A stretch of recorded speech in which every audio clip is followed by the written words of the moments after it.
Hey everybody, how's it going? First of all, I just want to tell anybody who I may have threatened online or that thought I was threatening them online. I just want to say sorry. Um, I've been going through a lot, and I've been working through a lot of demons, and I wasn't I was holding on to, like, I was casting demons out of people and letting them dwell inside myself for a long time. And I wasn't finishing the process for a while there, and it was coming to the surface. So I just want to say sorry, and I want to say that I would never hurt a human being at all. I would never hurt anybody physically or mentally or emotionally at all. The only thing I was referring to, if I might have said something that um, seemed a little off, is that I don't have to defend you in spirit. I don't have to. And if I'm not there to defend you in spirit, that's a pretty scary thing, okay? Because I'm your defender, okay? And that's what I do. So if I decide that I'm not going to do that, then that's a scary thing for you. Trust me. So, but have I ever really done that? No, no. Always fight off the bat in anybody's situation. It doesn't matter how much I dislike them, I still love them. It doesn't matter what they do to me, I still love them. And I'll always be there to defend you if you keep your faith in me. So I just want to say that I'm really sorry for anybody that may have took my words in the wrong way. Like, everybody's so literal, like, and thinks that, like, I just don't think that way. I'm in spirit, okay? I don't think earthly like that, and I'm never threatening you, saying I will do anything to you. It's what I won't do that is the only thing. And yet I still can't even find that in myself to even take my defense off anybody who truly loves me. But yeah, I'm just saying, don't lose your faith in me, because that's kind of screwing yourself over. Anyways, I just want to say that, and that I love everybody, and I'm here for you. Okay, even if you screw me over, or you know, or I screwed you over, because my life up until recently, I have been a screw up myself. So I'm sorry, and I love you very much. And I didn't realize, what I was doing back then, but it still is all good. The Father and I, we turn things, blessings or curses, into blessings. So it was all for good. There was a purpose. Everything is done for a purpose. And so yeah. Anyways, just wanted to say sorry, and I love you very much. Um, so I just flipped to this, and I think I'm gonna unseal something. So let's see. The Book of Esther.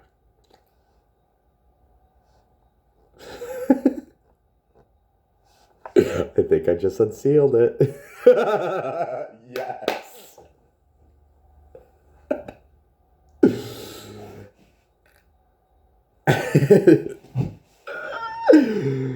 Now it came to pass in the days of Ahasuerus This was the Ahasuerus who reigned over 127 provinces from India to Ethiopia.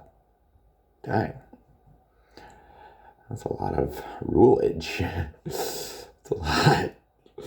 In those days, when King Ahasuerus sat on the throne of his kingdom, which was in Shushan, the citadel, that in the 3rd year of his reign, he made a feast for all his officials and servants, the powers of Persia and Media, the nobles and the princes of the provinces being before him. When he showed the riches of his glorious kingdom and the splendor of his excellent majesty for many days, 180 days in all. About half a year.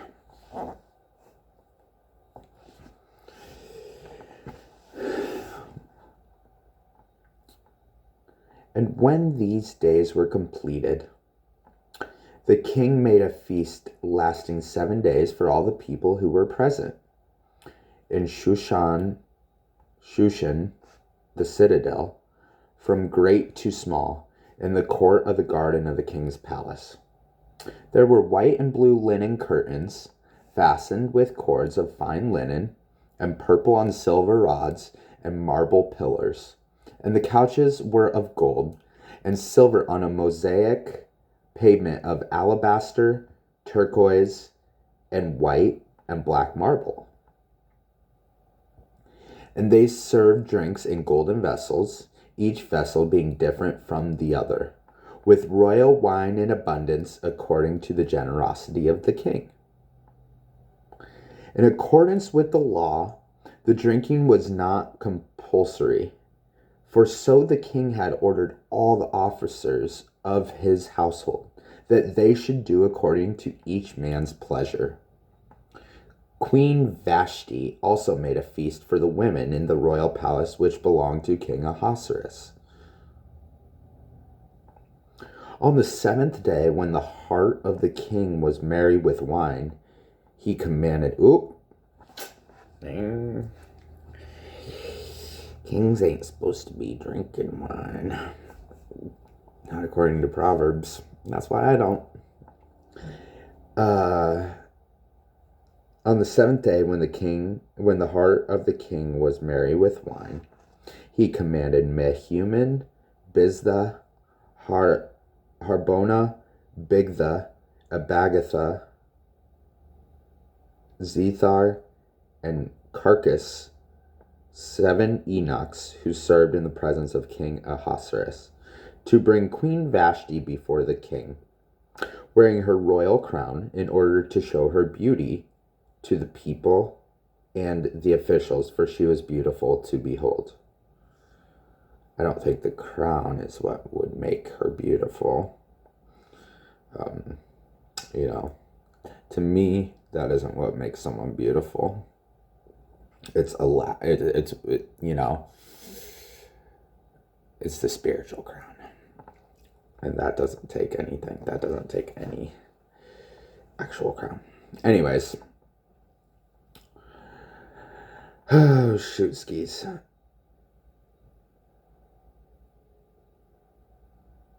For she was beautiful to behold. But Queen Vashti refused to come at the king's command brought by his eunuchs. Therefore the king was furious, and his anger burned within him.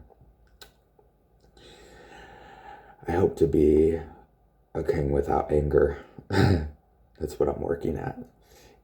There's so many things to be angry about in this world, and like so many things going on in my life right now to be angry about. But I'm just like, a good king doesn't do that. So,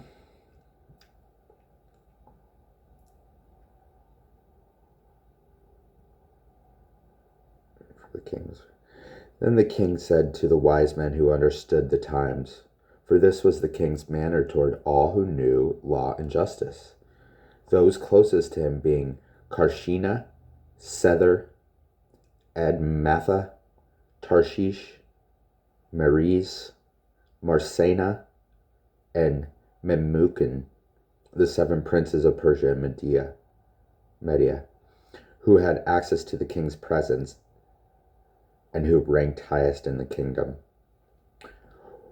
What shall we do to Queen Vashti according to the law, because she did not obey the command of King Ahasuerus brought to her by the eunuchs? And Memucan answered before the king and the princes, Queen Vashti has not only wronged the king, but also all the princes, and all the people who are in all the provinces of King Ahasuerus. For the queen's behavior will become known to all women, so that they will despise their husband in their eyes when they report. King Ahasuerus commanded Queen Vashti to be brought in before him, but she did not come. This very day the noble ladies of Persia and Media will say to all the king's officials that they have heard of the behavior of the queen. Thus there will be excessive contempt and wrath. If it pleases the king, let a royal decree go out from him, and let it be recorded in the laws of the Persians and the Medes, so that it will not be altered, that Vashti shall come no more before King Ahasuerus, and let the king give her royal position to another who is better than she. When the king's decree which he will make is proclaimed throughout all this empire, for it is great, all wives will honor their husbands, both great and small. And the reply pleased the king and the princes, and the king did according to the word of Memucan.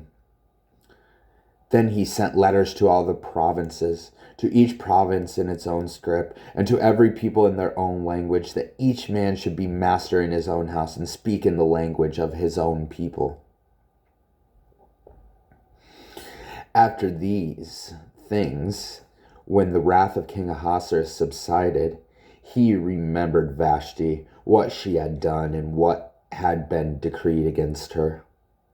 Then the king's servants who attended him said, Let beautiful young virgins be sought for the king, and let the king appoint officers in all the provinces of his kingdom, that they may gather all the beautiful young virgins of Shushan, the citadel, into the women's quarters under the custody of Haggai, the king's eunuch, custodian of the women, and let beauty preparations be given them.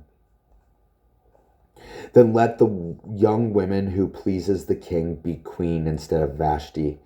This thing pleased the king, and he did so. In Shushan, the citadel, there was a certain Jew whose name was Mordecai, the son of Jair, the son of Shimei, the son of Kish, a Benjaminite. Kish had been carried away from Jerusalem with the captives who had been captured with Jeconiah, king of Judah, whom Nebuchadnezzar, the king of Babylon, had carried away. And Mordecai had brought up Hadassah, that is, Esther, his uncle's daughter, for she had neither father nor mother. The young woman was lovely and beautiful. When her father and mother died, Mordecai took her as his own daughter. So it was, when the king's command and decree were heard, and when many young women were gathered at Shushan the citadel, under the custody of Haggai, that Esther also was taken to the king's palace into the care of Haggai, the custodian of the women. Now the young women pleased him, and she obtained his favor. The young woman pleased him, and she obtained his favor. So he readily gave beauty preparations to her, besides her allowance. Then 7 choice maidservants were provided for her from the king's palace, and she moved her and her maidservants to the best place in the house of the women. Esther had not revealed her people or family, for Mordecai had charged her not to reveal it.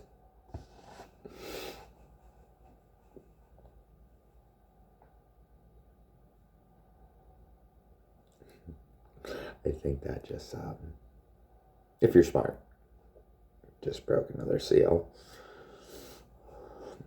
It makes lots of sense.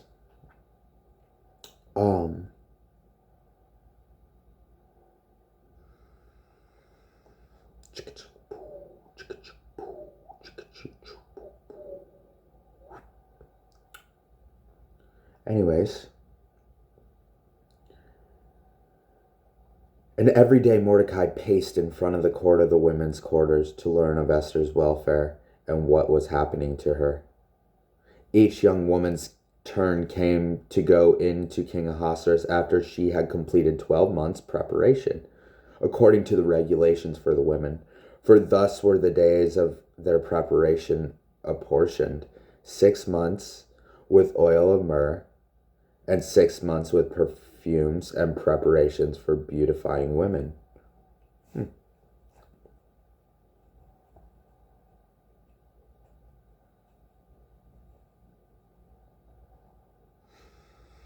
Thus prepared, each young woman went to the king, and she was given whatever she desired to take with her from the women's quarters to the king's palace. In the evening she went, and in the morning she turned to the second house of the women, to the custody of Shashgaz, the king's eunuch who kept the concubines. She would not go into the king again unless the king delighted in her and called for her by name. Esther, I'm calling you now, baby. I'm calling for you now, baby. Ooh, baby, yeah. Oh, baby, yeah. I'm calling for you now. I'm calling for you now. I'm calling for you now. I'm calling for you now. I am. Esther! Esther.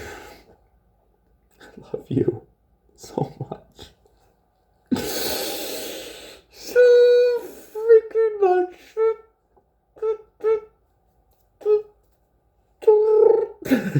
What is that? Oh yeah, you go. Forgot about that.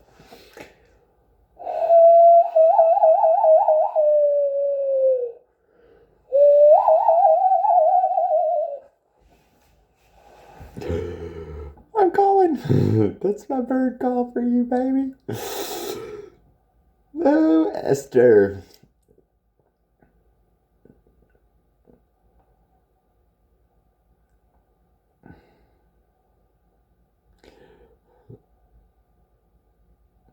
Now, when the turn came for Esther, the daughter of Abihail, the son of Mordecai, who had taken her as his daughter to go into the king, she requested nothing but that Haggai, the king's eunuch, the custodian of the women, advised, and Esther obtained favor in the sight of all who saw her.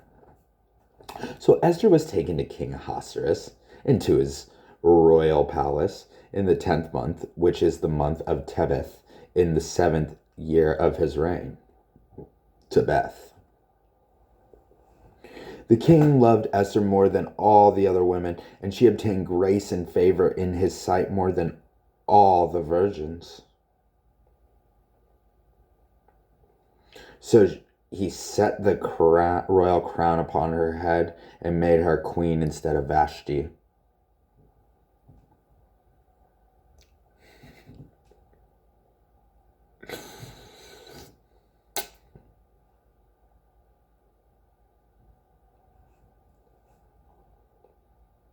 Then the king made a great feast, the feast of Esther, for all his officials and servants, and he proclaimed a holy day in the provinces and gave gifts according to the generosity of a king.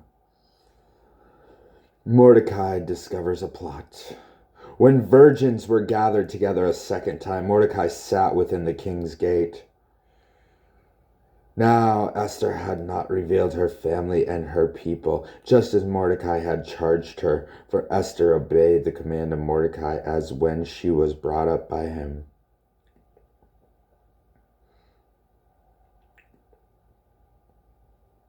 In those days when Mordecai sat within the king's gate, two of the king's eunuchs, Bigthan and Teresh, doorkeepers, became furious and sought to lay hands on the king Ahasuerus. So the matter became known to Mordecai, who told Queen Esther, and Esther informed the king in Mordecai's name. And when an inquiry was made into the matter, it was confirmed, and both were hanged on a gallows.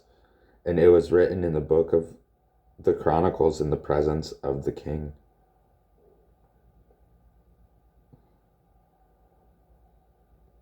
Yeah, there's a lot of goodness in Chronicles. It tells you a lot that you wouldn't know, but there's a lot, a lot of people skip over it, I think, because of the amount of names, like, and just there's certain books that you see in the Bible that just like are unappealing. But there's a lot of truth within those books. It's weird. Super weird. Anyways, let's keep going. La da da dee da da da dee da da da da da da da. Take a look at my girlfriend. She's so mother freaking hot. Got such a good girlfriend.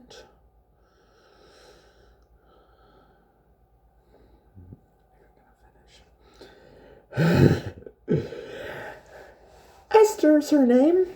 I'm in love with her. They're so hot.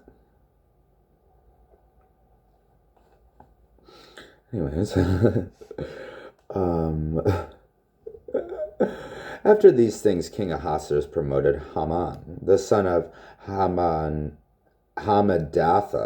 the Agagite, and advanced him and set his feet above all the princes who were with him. And all the king's servants who were within the king's gate bowed and paid homage to Haman, for so the king had commanded concerning him. But Mordecai would not bow or pay homage. Mordecai's the man. He's the man.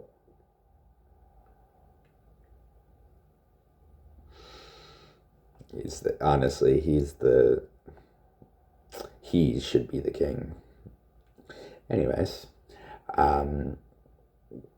so why do you then the king's servants who were within the king's gate said to Mordecai, why do you transgress the king's command?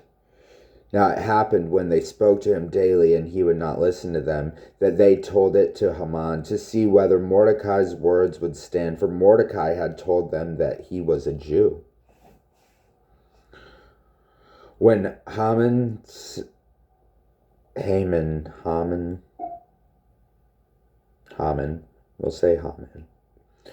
that Mordecai did not bow or pay homage, Haman was filled with wrath. But he disdained to lay hands on Mordecai alone, for they had told him of the people of Mordecai. Instead, Haman sought to destroy all the Jews who were throughout the whole kingdom of Ahasuerus, the people of Mordecai. In the first month, which is the month of Nisan, in the 12th year of King Ahasuerus, they cast pur, that is, the lot, before Haman to determine the day and the month, until it fell on the 12th month, which is the month of Adar. Then Haman said to King Ahasuerus, there is a certain people scattered and dispersed among the people in all the provinces of your kingdom. Their laws are different from all other peoples, and they do not keep the king's laws. Therefore it is not fitting for the king to let them remain. If it pleases the king, let a decree be written that they be destroyed, and I will pay 10,000 talents of silver into the hands of those who do the work to bring it into the king's treasuries. So the king took his signet ring from his hand and gave it to Haman, the son of Hammedatha, the Agagite, the enemy of the Jews.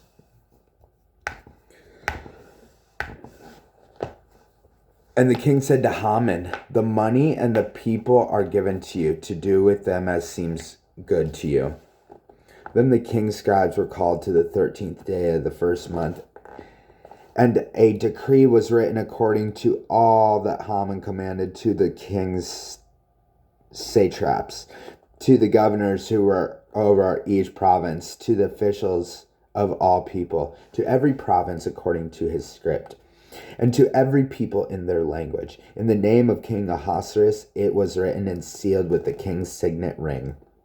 And the letters were sent by couriers into the king's provinces to destroy, to kill, and to annihilate all the Jews, both young and old, little children and women, in one day, on the 13th day of the 12th month, which is the month of Adar, and to plunder their possessions. Man, I'm so sick of Satan having rule. I'm so sick of it. You know what? I'm going up in spirit after this, and I'm crushing more of his kingdom absolutely after this. It just disgusts me. He's been doing this forever, just killing off God's people, and or you know, like throughout this whole book, it's constant, and it's time it comes to an end. So we're gonna bring that to an end, people. Okay, you just gotta know that we're gonna do that. And I'm not the only one who's doing that. I need everybody's help, okay? So, I mean, I'm doing as much as I can. But I would like help. I know it's out there, but it's like, let's team up. Let's just team up, you know? Let's just like do it all together. That's what I would like. I would love that, but who knows if it'll ever happen? It will. There will be a day when we all work together. There will be a day when we dogpile on me. I just want everybody to dogpile on me. And if I die, I die. That'll be the best death on earth. Dog pile, please. I want a dog pile.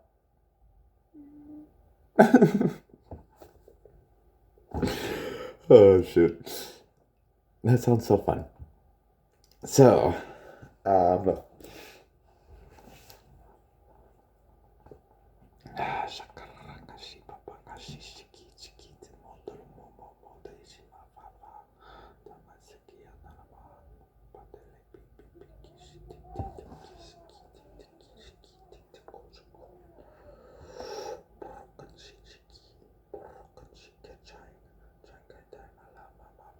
where was I?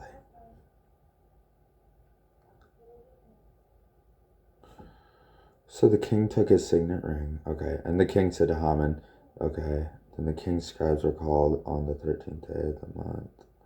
Then the king's scribes were called on the 13th day of the month. And a decree was written according to all that Haman commanded, to the king's satraps, to the governors who were over each province, to the officials of all people, to every province according to his script, and to every people in their language. In the name of King Ahasuerus it was written and sealed with the king's signet ring. And the letters were sent by couriers into all the king's provinces to destroy, to kill, and to annihilate all the Jews, both young and old, little children and women, in one day on the 13th day of the 12th month, which is the month of Adar, and to plunder their possessions. A copy of the document was to be issued as law in every province, being published for all people that they should be ready for that day.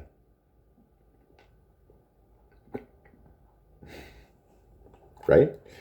The couriers went out, hastened by the king's command, and the decree was proclaimed in Shushan the citadel.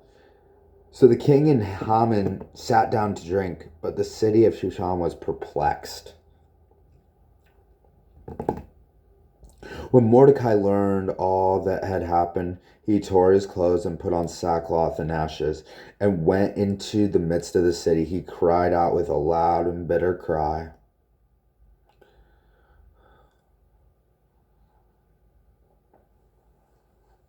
Oh, that felt good, and that makes sense. Does it not? I think it does. I think it, makes a lot of sense. Oh, shoot. Anyways, I just can't tell it all. Like, why? For what? What's the point of telling it? You already know. If you don't, you will.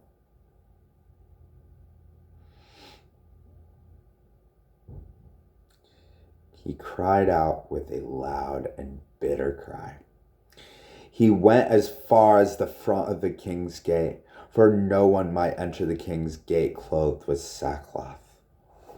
And in every province where the king's command and decree arrived, there was a great mourning among the Jews, with fasting, weeping, and wailing, and many lay in sackcloth and ashes.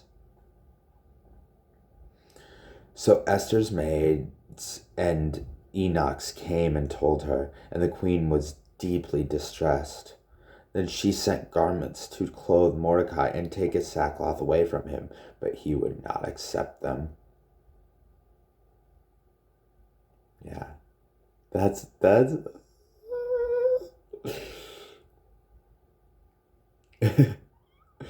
we know what that was about, don't we?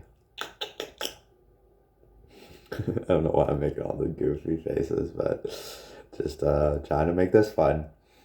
But because it is fun. This is fun.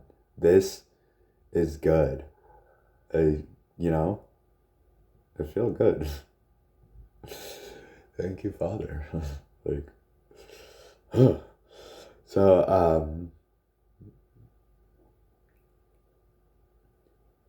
he would not accept them. Then Esther called Hathach, one of the king's eunuchs, whom he had appointed to attend her, and she gave him a command concerning Mordecai to learn what and why this was. So Hathach went out to Mordecai in the city square that was in front of the king's gate. And Mordecai told him all that had happened to him, and the sum of money that Haman had promised to pay into the king's treasuries to destroy the Jews. He also gave him a copy of the written decree for their destruction, which was given at Shushan, that he might show it to Esther and explain it to her, and that he might command her to go into the king to make supplication to him and plead before him for her people. So Hathach, it's weird, returned and told Esther the words of Mordecai. Then Esther spoke to Hathach and gave him a command for Mordecai. All the king's servants and the people of the king's provinces know that any man or woman who goes into the inner court to the king, who has not been called, he has but one law: put all to death except the one to whom the king holds out the golden scepter, that he may live. Yet I myself have not been called to go into the king these 30 days. So they told Mordecai Esther's words, and Mordecai told them to answer Esther, "Do not think in your heart that you will escape in the king's palace any more than all the other Jews. For if you remain completely silent at this time, relief and deliverance will arise for the Jews from another place, but you and your father's house will perish. Yet who knows whether you have come to the kingdom for such a time as this?" Then Esther told them to reply to Mordecai, "Go, gather all the Jews who are present in Shushan, and fast for me. Neither eat nor drink for 3 days, night or day. My maids and I will fast likewise, and so I will go to the king, which is against the law. And if I perish, I perish."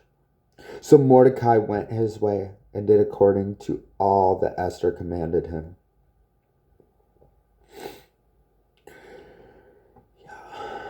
Now it happened on the 3rd day that Esther put on her royal robes and stood in the inner court of the king's palace, across from the king's house, while the king sat on his throne in the royal house facing the entrance of the house.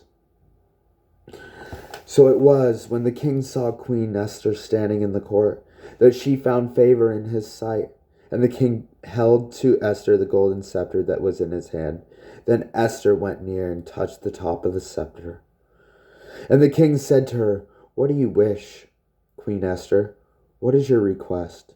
It shall be given to you, up to half the kingdom." up to half the kingdom. Hee! Exclamation mark.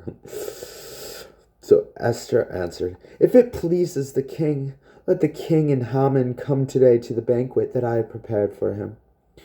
Then the king said, "Bring Haman quickly, that he may do as Esther has said." So the king and Haman went to the banquet that Esther had prepared. At the banquet of wine, the king said to Esther, "What is your petition? It shall be granted you. What is your request? Up to half the kingdom. It shall be done." Then Esther answered and said, "My petition and request is this. If I have found favor in the sight of the king, and if it pleases the king to grant my petition and fulfill my request, then let the king and Haman come to the banquet which I will prepare for them, and tomorrow I will do as the king has said." So Haman went out that day joyful with a glad heart, but when Haman saw Mordecai in the king's gate, and that he did not stand for or tremble before him, he was filled with indignation against Mordecai. Nevertheless, Haman restrained himself and went home, and he sent and called for his friends and his wife Zeresh. Then Haman told them of his great riches, the multitude of his children, everything in which the king had promoted him, and now he had advanced him above the officials and the servants of the king. Moreover, Haman said, "Besides, Queen Esther invited no one but me to come with the king to the banquet that she prepared, and tomorrow I am again invited by her, along with the king. Yet all this avails me nothing, so long as I see Mordecai the Jew sitting in the king's gate." Then his wife Zeresh and all his friends said to him, "Let a gallows be made, 50 cubits high, and in the morning suggest to the king that Mordecai be hanged on it. Then go merrily with the king to the banquet." And the thing pleased Haman, so he had the gallows made.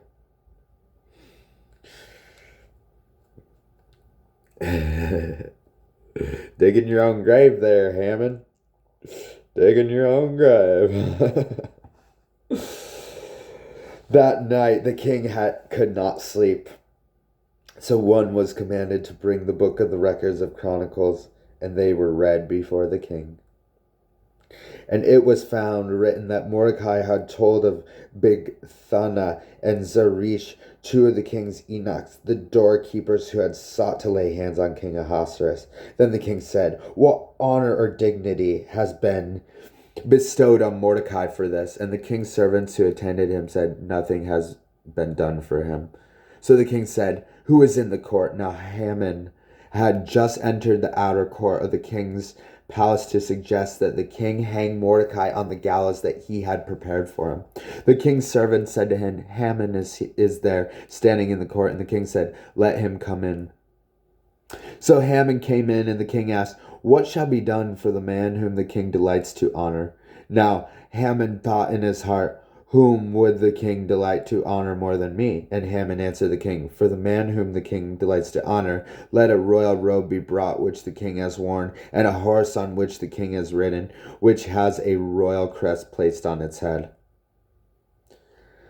Then let this robe and horse be delivered to the land of one of the king's most noble princes, that he may array the man whom the king delights to honor. Then parade him on horseback through the city square, and proclaim before him, 'Thus shall it be done to the man whom the king delights to honor.'" Then the king said to Haman, "Hurry, take the robe, the horse, as you have suggested, and do so for Mordecai the Jew who sits within the king's gate. Leave nothing undone of all that you have spoken." So Haman took the robe and the horse, arrayed Mordecai, and led him on horseback through the city square, and proclaimed before him, "Thus shall it be done to the man whom the king delights to honor." Afterward, Mordecai went back to the king's gate, but Haman hurried to his house mourning and with his head covered. Then Haman told his wife Zeresh and all his friends everything that had happened to him. His wise men and his wife Zeresh said to him, "If Mordecai, before whom you have begun to fall, is of Jewish descent, you will not prevail against him, but will surely fall before him." While they were still talking with him, the king's eunuchs came and hastened to bring Haman to the banquet which Esther had prepared. So the king and Haman went to dine with Queen Esther. And on the second day, at the banquet of wine, the king said to Esther, "What is your petition, Queen Esther?"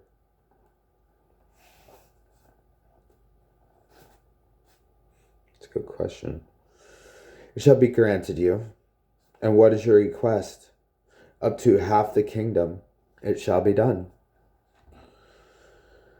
Then Queen Esther answered and said, "If I have found favor in your sight, O king, and if it pleases the king, let my life be given me at my petition, and my people at my request. For we have been sold, my people and I, to be destroyed, to be killed, and to be annihilated."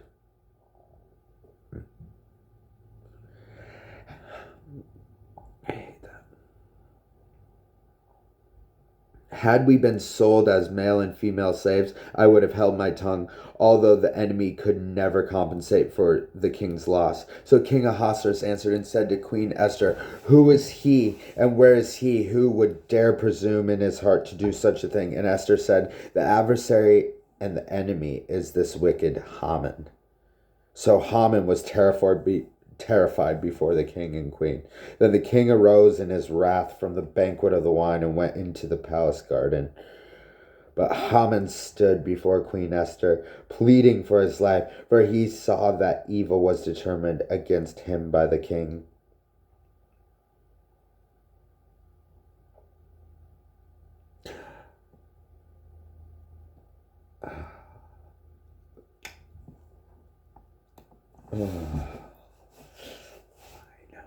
Fine, we'll save it.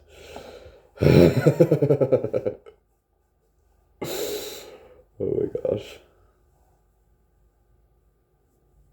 When the king returned from the palace garden to the place of the banquet wine, Haman had fallen across the couch where Esther was. Then the king said, "Will he also assault the queen while I am in the house?" As the word left the king's mouth, they covered Haman's face. Now Harbona, one of the eunuchs, said to the king, "Look, the gallows 50 cubits high, which Haman made for Mordecai, who spoke good on the king's behalf, is standing at the house of Haman." The king said, "Hang him on it."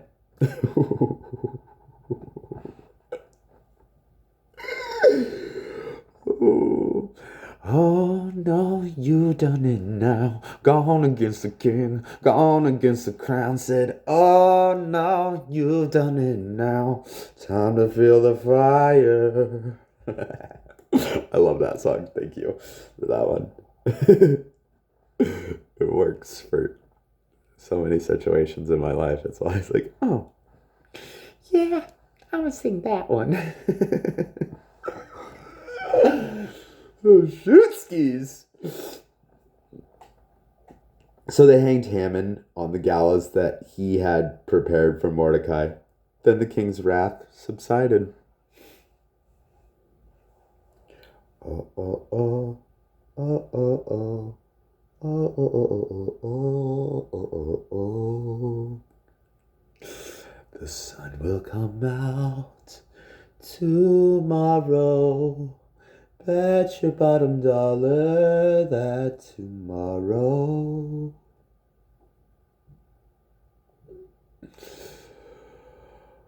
Hallelujah.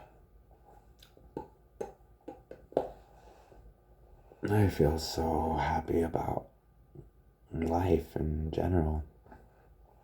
You know? Anyways.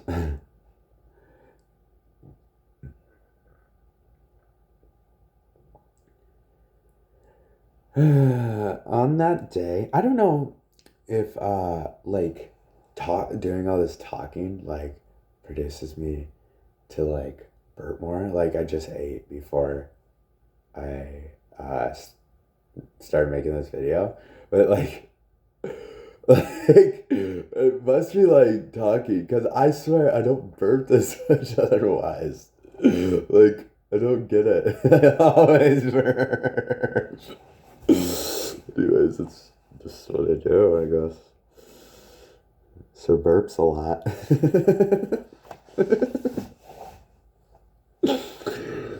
Anywho.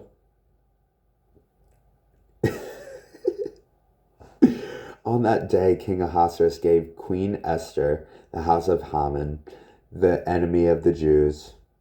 And Mordecai came before the king, for Esther had told how he was related to her. So the king took off his signet ring, which he had taken for Haman, and gave it to Mordecai, and Esther appointed Mordecai over the house of Haman. Now Esther spoke again to the king, fell down at his feet, and implored him with tears to counteract the evil of Haman the Agagite and the scheme which he had devised against the Jews.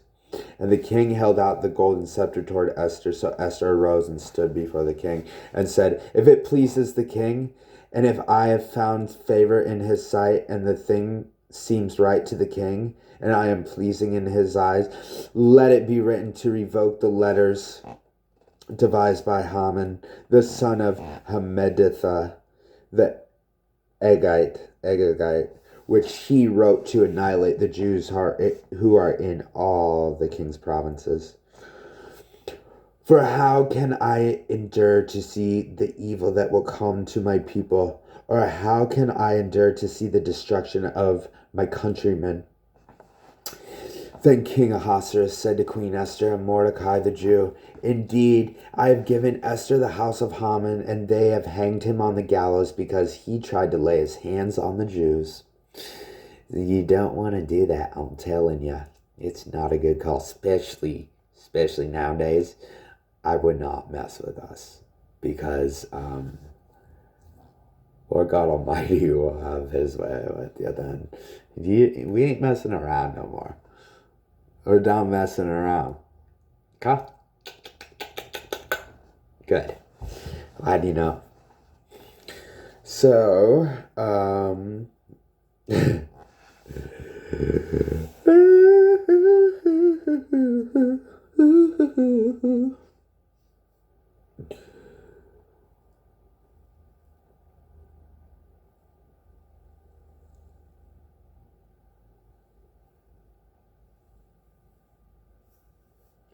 you yourselves write a decree concerning the Jews as you please in the king's name, and seal it with the king's signet ring. Oh, unsealed. Well, not that, but yeah.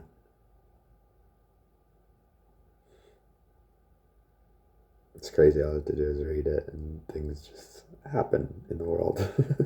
It's crazy. It's like, what? Gosh. This is all so exciting to me. Like,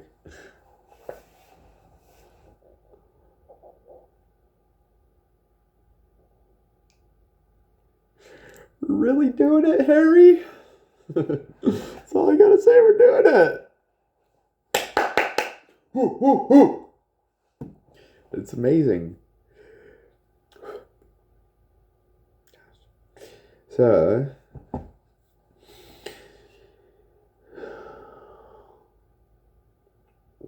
you yourselves write a decree concerning the Jews as you please it in the king's name, and seal it with the king's signet ring. For whatever is written in the king's name and sealed with the king's signet ring, no one can revoke. So the king's scribes were called out at that time, in the 3rd month, which is the month of Sivan, on the 23rd day, and it was written according to all that Mordecai commanded to the Jews, the satraps, the governors, and the princes of the provinces from India to Ethiopia. 127 provinces in all, to every province in its own script, to every people in their own language, and to the Jews in their own script and language. And he wrote in the name of King Ahasuerus, sealed it with the king's signet ring, and sent letters by couriers on horseback, riding on royal horses, bred from swift steeds. By these letters the king permitted the Jews who were in every city to gather together and protect their lives, to destroy, kill, and annihilate all the forces of any other people or province that would assault them, both little children and women, and to plunder their possessions. I don't like that. I hate that. hearing that like, what is going on? Stuff like that's still happening. Not for long, though. Not for long. We are going to take care of that. So,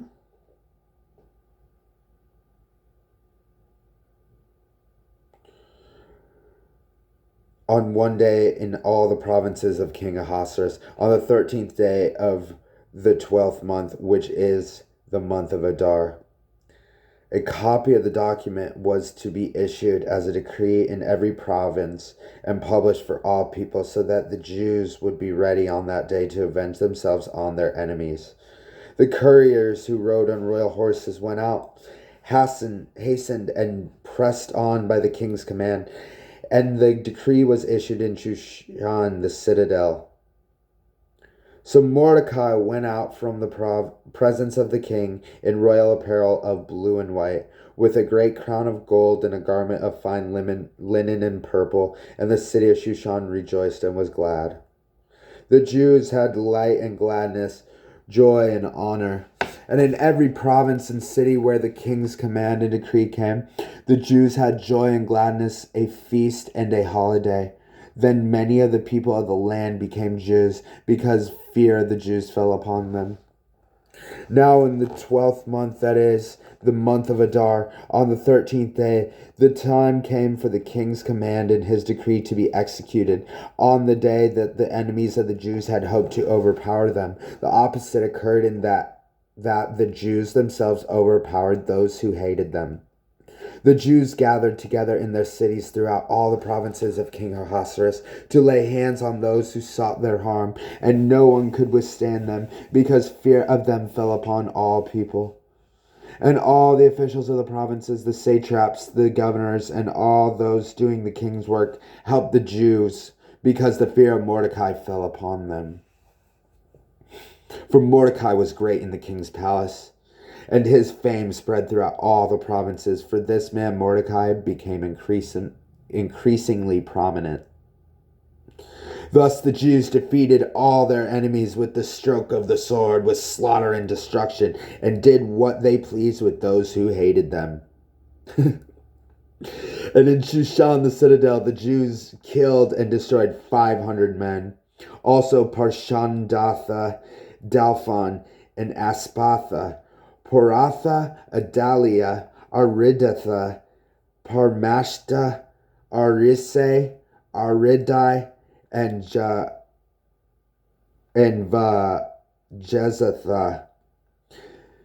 The 10 sons of Haman, the son of Hammedatha, the enemy of the Jews, they killed, but they did not lay a hand on the plunder.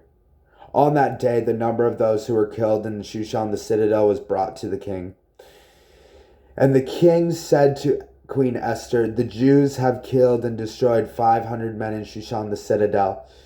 And the 10 sons of Haman, what have they done in the rest of the king's provinces? Now what is your petition? It shall be granted to you. Or what is your father's request? It shall be done. Then Esther said, if it pleases the king, let it be granted to the Jews who are in Shushan to do again tomorrow according to today's decree, and let Haman's 10 sons be hanged on the gallows. If you don't mind, king, can we just hang some more? Ruthless back then. That's what you get. Going against the Jews. No, I'm not ever for any violence like that. It's just crazy. Now what it means, so history repeats itself, and that's just how it goes. So,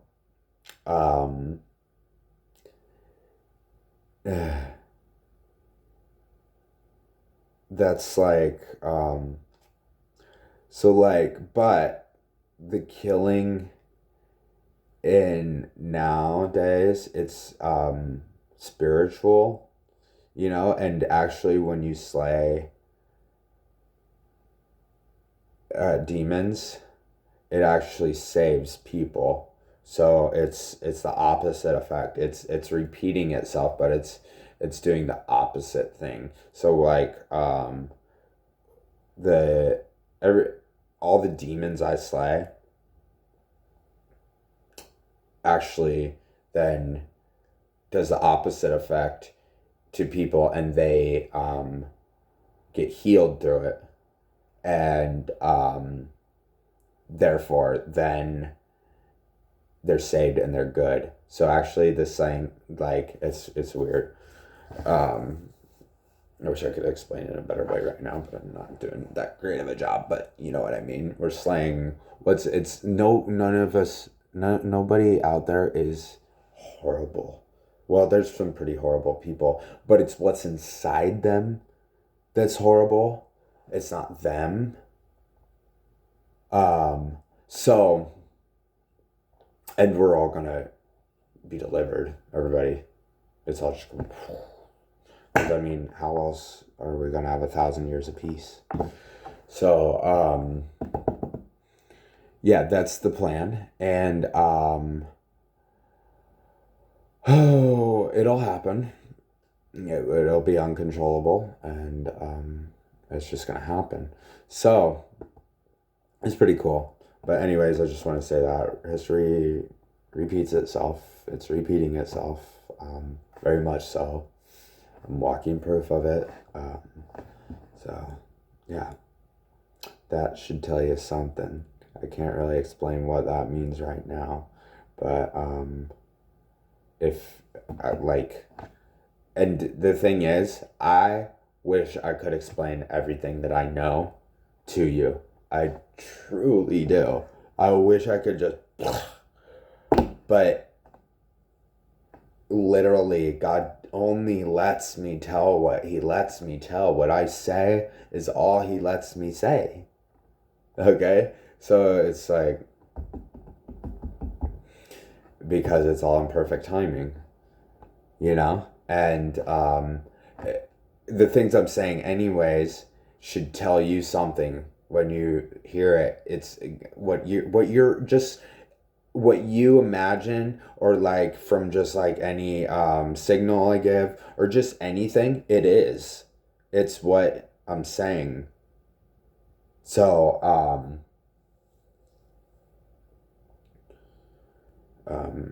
yeah, but don't take that out of context and make it your own. But just the thoughts you're having on the things I'm saying are true. So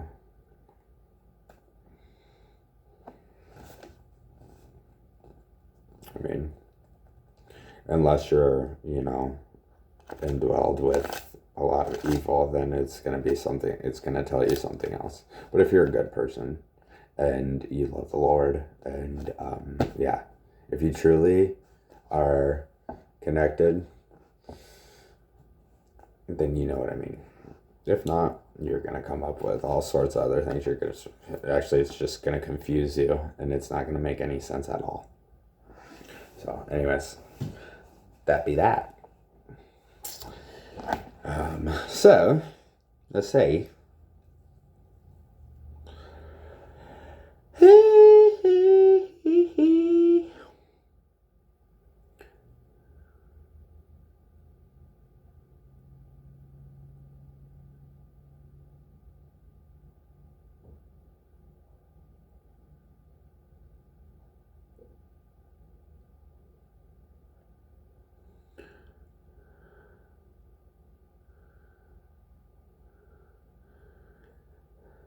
Let Haman's 10 sons be hanged on the gallows, she says.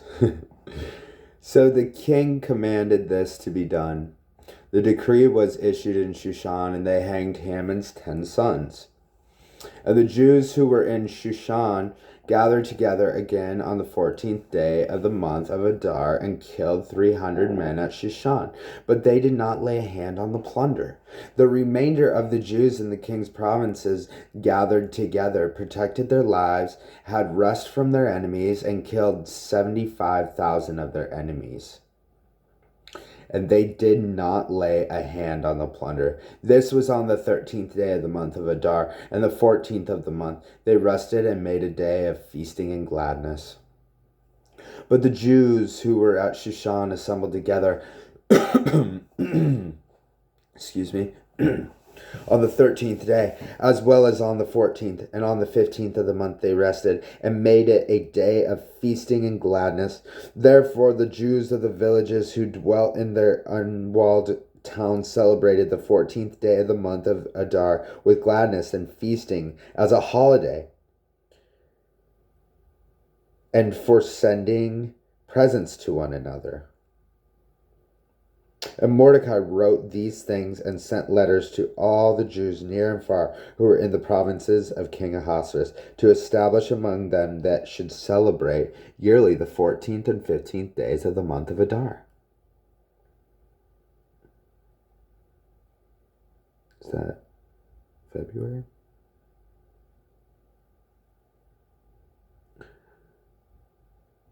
Yeah, I think so. As the day, maybe not though. As the days on which the Jews had rested from their enemies, as the month which was turned from sorrow to joy for them and from mourning to a holiday, that they should make them days of feasting and joy, and of sending presents to one another and gifts to the poor.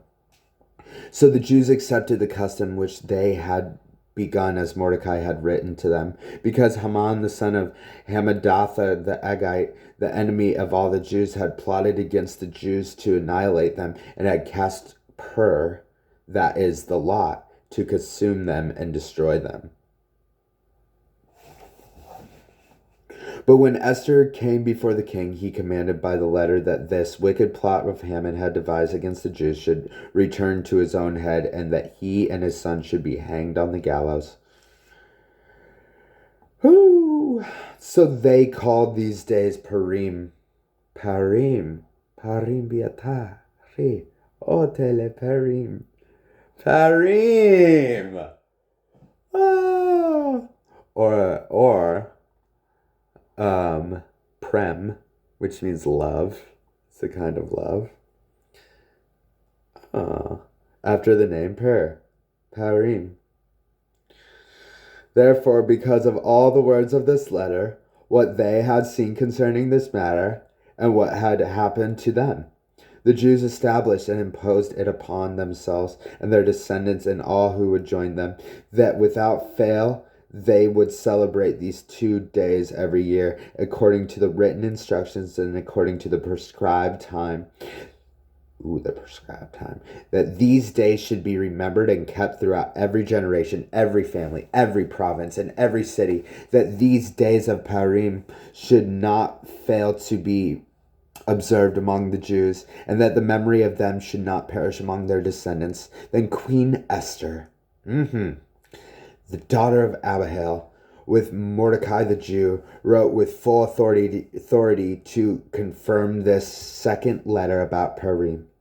And Mordecai sent letters to all the Jews, to the 127 provinces of the kingdom of Ahasuerus, with words of peace and truth, to confirm these days of Purim at their appointed time, as Mordecai the Jew and Queen Esther had prescribed for them, as they had decreed from themselves and their descendants concerning matters of their fasting and lamenting. So the decree of Esther confirmed these matters of Purim, and it was written in the book.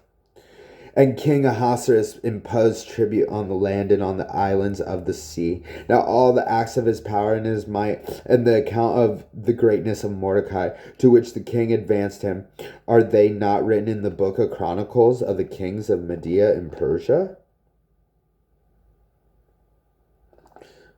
I believe they are. For Mordecai the Jew was second to King Ahasuerus, and was great among the Jews, and well received by the multitude of his brethren, seeking the good of his people, and seeking the peace to all his countrymen.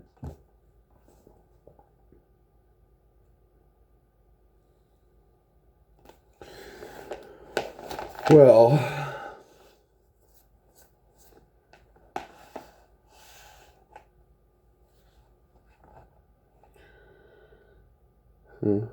flip to Matthew 4:12, Jesus begins his Galilean ministry. Fun. That's a fun fact. Repent, for the kingdom of heaven is at hand. Da, da, da, da, da, da, da. So, I'm going to touch on what I was talking about.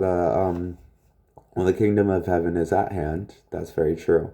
And history repeats itself. That's why the book of Revelations, it says, which was and is to come.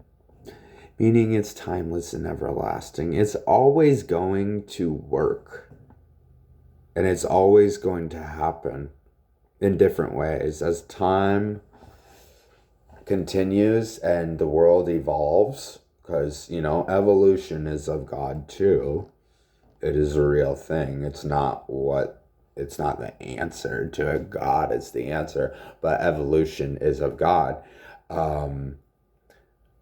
These things, this book is it replays, and it and it's not in this order. This whole book isn't even in the exact order that it happened. It is for the most part, but that because Ruth, let's see, Ruth, what am I talking about? So Ruth, she, at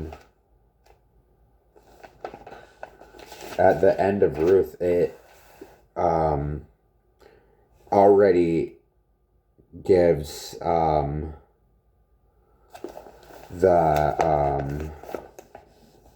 it already starts talking about David at the end of Ruth, and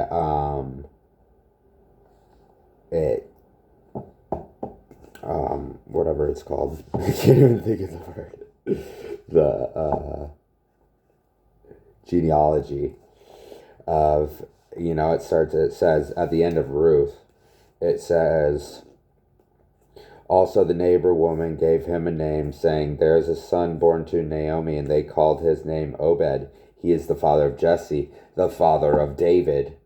Now this is the genealogy of Perez. Perez begot Hezron. Hezron begot Ram, and Ram begot Aminadab. Aminadab begot Nahshon, and Nahshon begot Salmon. Salmon begot Boaz, and Boaz begot Obed. Obed begot Jesse, and Jesse begot David. And the book of Ruth comes before the book of Samuel. And the story of David doesn't even come until the middle of Samuel. So that we know for sure that why would the book of Ruth comes before that, but obviously Ruth happened in the midst of David's story and reign, because that just wouldn't make sense. Why would they even have that genealogy there? But who knows? So that'd be that. And yeah, I don't know. It's just here's some randomness. Isaiah 26. In that day this song will be sung in the land of Judah. We have a strong city. God will appoint salvation for walls and bulwarks. Open the gates, that the righteous nation which keeps the truth may enter in. You will keep him in perfect peace, whose mind is stayed on you, because he trusts in you. Because he trusts in you, trust in the Lord forever. For in Yahweh the Lord is everlasting strength. For he brings down those who dwell on high. The lofty city, he lays it low. He lays it low to the ground. He brings it down to the dust. The foot shall tread it down, the feet of the poor and the steps of the needy. The way of the just is uprightness, O most upright. You weigh the path of the just. Yes, in the way of your judgments, O Lord, we have waited for you. The desire of our soul is for your name, and for the remembrance of you. With my soul I have desired you in the night. Yes, by my spirit within me, I will seek you early. For when your judgments are in the earth, the inhabitants of the world will learn righteousness. Let grace be shown to the wicked, yet he will not learn righteousness. In the land of uprightness he will deal unjustly, and will not behold the majesty of the Lord. Lord, when your hand is lifted up, they will not see, but they will see and be ashamed for their envy of people. Yes, the fire of your enemies shall devour them. Lord, you will establish peace for us. For you have also done all your works in us. O Lord, our God, masters beside you have had dominion over us, but by you only we make mention of your name. They are dead, they will not live. They are deceased, they will not rise. Therefore, you have punished and destroyed them, and made all their memory to perish. You have increased the nation, O Lord. You have increased the nation. You are glorified. You have expanded all the borders of the land. Lord, in trouble they have visited you. They poured out a prayer when your chastening was upon them. As a woman with child is in pain and cries out in her pangs, when she draws near the time of her delivery, so have we been in your sight, O Lord. We have been with child, we have been in pain, we have, as it were, brought forth wind. We have not accomplished any deliverance in the earth, nor have the inhabitants of the world fallen. Your dead shall live, together with my dead body they shall arise. Awake and sing, you who dwell in dust, for your dew is like the dew of herbs, and the earth shall cast out the dead. Yeah. Take refuge in the coming judgment. Come, my people, enter your chambers and shut your doors behind you. Hide yourself as it were for a little moment until the indignation is past. For behold, the Lord comes out of his place to punish the inhabitants of the earth for their iniquity. The earth will also disclose her blood, and will no more cover her slain. In that day the Lord with his severe sword, great and strong, will punish Leviathan, the fleeing serpent, Leviathan, that twisted serpent, and he will slay the reptile that is in the sea. Amen. Bababakashi. Huh. Isaiah 26.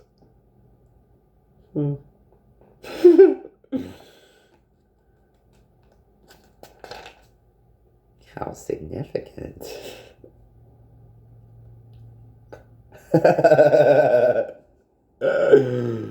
Yahweh, Yahweh, Yahweh, Yahweh, Yahweh.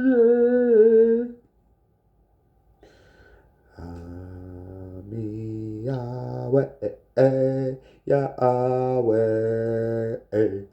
Yahweh, Yahweh, hallelujah.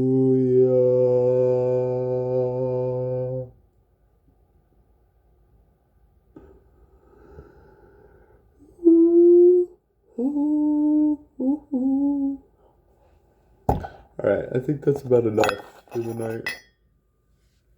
I love you guys so much, and woo-ski woo, ski woo, ski woo. And I just want to say that I love you so much. That's all I can say for now. Goodbye.